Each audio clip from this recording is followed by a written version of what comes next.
रामकृष्ण हरी. माझं बाळ, माझी मुलगी आता नागपूरच्या प्रवासाला होत आहे. बरोबर 31 दिवस ती घरात थांबली आणि पायाचा उपचार करत ती आता 6:30 का 7 ती गाडी आहे पण पाय. माझे बाळ रामकृष्ण हरी रामकृष्ण हरी. तुला केशवा माधवा पंढरनाथा माय बापा उद्धवा सावकाश रामकृष्ण हरी.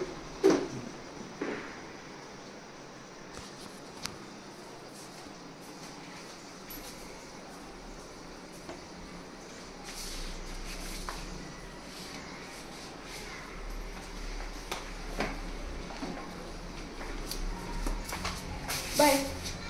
हा बाबा सगळं ऐक ना, सगळं साहित्य घेतलं तुझं. एकच बॅग आहे ही, फक्त छत्री. आता ते पावसाचं आभाळ आलं म्हणून छत्रीचं हे घेतलं.